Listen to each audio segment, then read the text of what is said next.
7월 5일 월요일. 말하는 바나나. 절대로 포기하지 마. 누군가를 미소 짓게 하렴. 너는 대단해. 어디서 왔는지보다 어디로 가고 있는지가 중요해. 버지니아주 버지니아 비치에 위치한 이 학교 학생들은 학교 식당에서 이런 메시지가 한마디씩 적힌 바나나를 받곤 했습니다.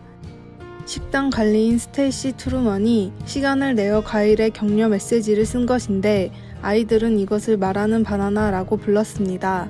이런 배려 깊은 봉사는 옛 도시 안디옥의 영적으로 어린 사람들에게 품었던 바나바의 마음을 떠올려 줍니다. 사도행전 11장 22절에서 24절. 바나바는 사람들에게 자신감을 부여하는 능력이 있는 사람으로 유명했습니다. 믿음과 성령이 충만한 선한 사람으로 알려져 있던 그는 새로운 신자들에게 굳건한 마음으로 주와 함께 머물러 있으라고 권고했습니다. 나는 그가 돕고 싶은 사람들과 함께 있을 때 이런 말을 하지 않았을까 상상해 봅니다. 계속 기도하십시오. 주님을 신뢰하십시오. 삶이 힘들 때 하나님과 가까이 하십시오. 어린아이처럼 새로운 신자들에게도 많은 격려가 필요합니다. 그들은 충분히 잘할 수 있습니다. 다만 자기가 무엇을 잘하는지 알지 못할 뿐입니다. 그들은 하나님께서 그들 안에서 그들을 통해 무엇을 하고자 하시는지 온전히 깨닫지 못할지도 모릅니다. 그리고 대적들이 그들의 믿음이 굽히지 못하도록 종종 과도하게 작업하기도 합니다. 한동안 예수님과 동행하는 삶을 살아본 사람들은 주님을 위해 사는 것이 얼마나 힘들 수 있는지 잘 이해합니다. 하나님의 영이 우리를 인도하셔서 영적 진리를 생각나게 하실 때 우리 모두 서로 격려를 주고받을 수 있기를 바랍니다. 말씀. 그가 이르러 하나님의 은혜를 보고 기뻐하여 모든 사람에게 굳건한 마음으로 주와 함께 머물러 있으라 권하니. 사도행전 11장 23절. 찬송 430장. 주와 같이 길 가는 것. 기도. 오늘 저에게 격려가 필요한 사람을 보내주소서. 제가 무엇을 말하고 어떻게 그 사람의 필요를 채울지를 보여주셔서 하나님께 영광이 되게 하소서. 아멘.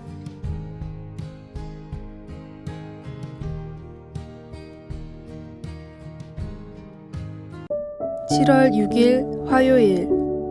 예배의 중심.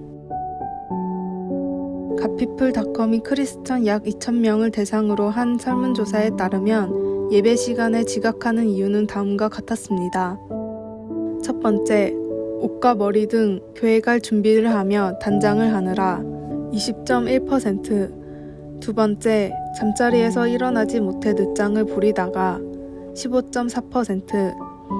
세 번째, 습관적인 지각 12.6%. 네 번째, 가족들 준비를 기다리다가 12.2%. 다섯 번째, 토요일에 다른 일을 하느라 늦게 자서 11%. 여섯 번째, 기타 14.2%. 반면 절대로 지각하지 않는다는 사람은 14.5%에 그쳤습니다.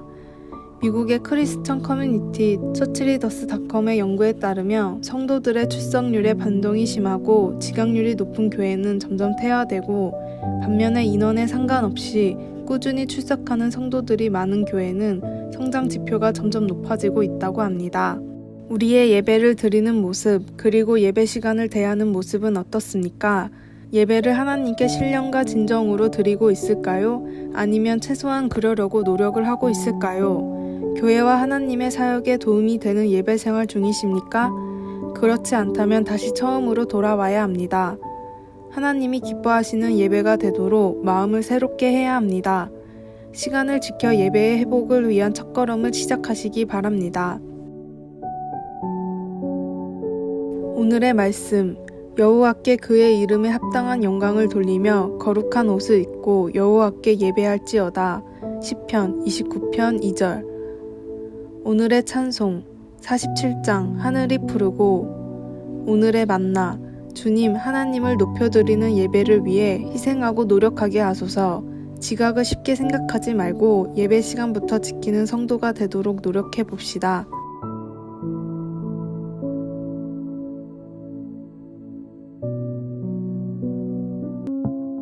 (7월 7일) 수요일.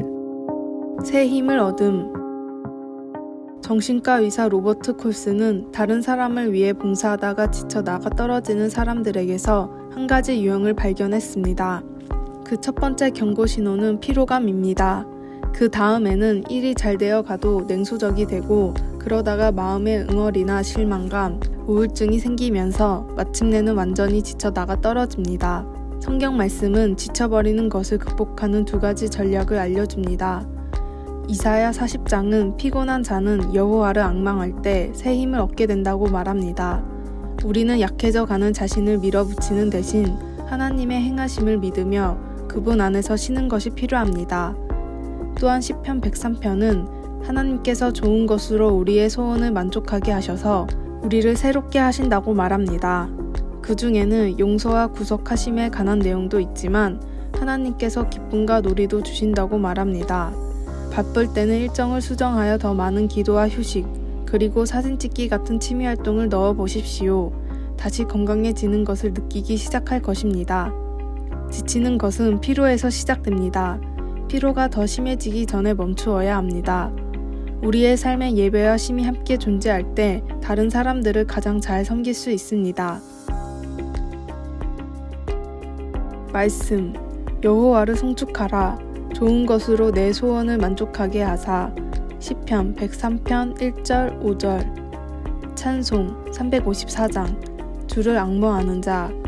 기도, 오늘 독수리처럼 힘있게 날아오르고 싶습니다. 나의 지친 상황 속에서 주님께서 일하심을 믿으며 영혼을 채우시는 주님의 선물을 기쁨으로 받겠습니다. 아멘.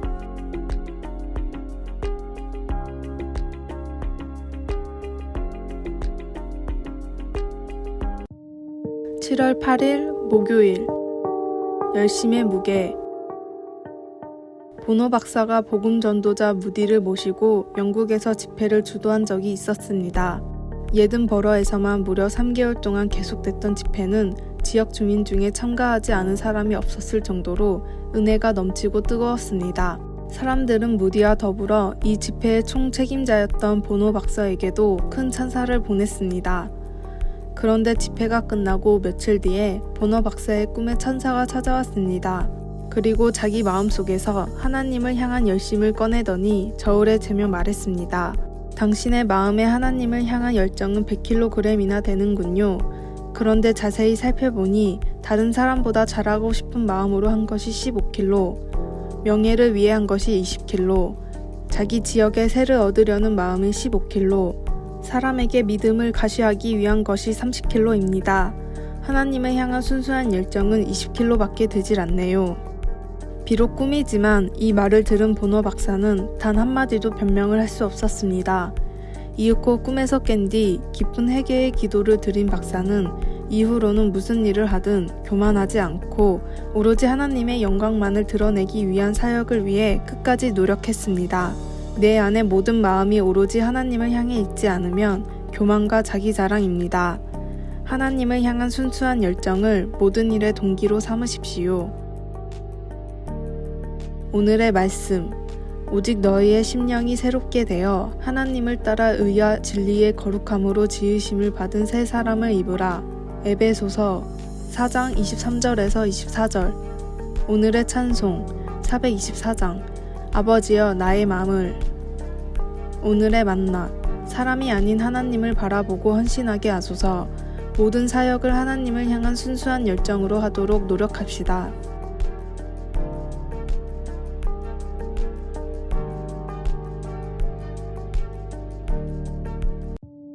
(7월 9일) 금요일. 무성한 나무. 우리는 어릴 적에 우표를 모아본 적이 있고 야구 카드와 만화책도 모아본 적이 있을 것입니다. 이제 부모가 되어보니 아이들에게서 똑같은 모습을 봅니다. 그러다가 가끔은 이런 생각을 합니다. 너 정말 그 인형이 또 필요해? 물론 그것은 필요해서라기보다는 뭔가 새로운 것이 주는 매력 때문이거나 아니면 때때로 오래되고 희귀한 것에 끌리는 간절한 마음 때문이겠지요. 마음을 사로잡는 것이 무엇이든 우리는 그것을 갖기만 하면 삶이 더 나아지고 행복해지고 만족하게 될 거라는 유혹을 받습니다. 하지만 그런 것들은 결코 그런 기대를 채워주지 못합니다. 왜일까요? 그것은 하나님께서 우리를 그분에 의해 채워지도록 창조하셨고 우리를 둘러싼 세상이 주장하듯 물질이 우리의 갈망하는 마음을 충족시킬 수 없기 때문입니다. 이런 긴장 관계는 전혀 새로운 것이 아닙니다. 잠언서는 두 가지 종류의 삶, 곧 부를 추구하며 사는 삶과 사랑의 하나님의 기반을 두고 간대히 베푸는 삶을 대조해서 보여줍니다. 유진 피터스는 메시지 성경에서 잠언 11장 28절을 이렇게 풀어서 말합니다.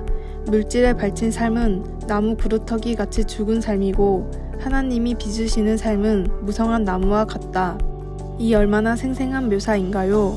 두 종류의 삶, 곧 무성하고 열매 맺는 삶과 공허하고 메마른 삶. 세상은 물질적인 풍요로움이 좋은 삶이라고 주장합니다. 그와 대조적으로 하나님은 우리를 불러 그분 안에 뿌리를 내리고 그분의 선하심을 맛보며 풍성히 열매 맺게 하십니다. 우리가 하나님과 관계를 가지면서 빚어져 갈 때 하나님은 우리의 마음과 소원을 다시 빚어 우리를 완전히 변화시켜 주십니다. 말씀. 자기의 재물을 의지하는 자는 패망하려니와 의인은 푸른 잎사귀 같아서 번성하리라. 잠언 11장 28절. 찬송 431장. 주 안에 기쁨 있네. 기도. 하나님께서 주신 좋은 선물에 감사드립니다. 세상의 물질보다 하나님을 계속 신뢰할 수 있도록 도와주소서. 아멘.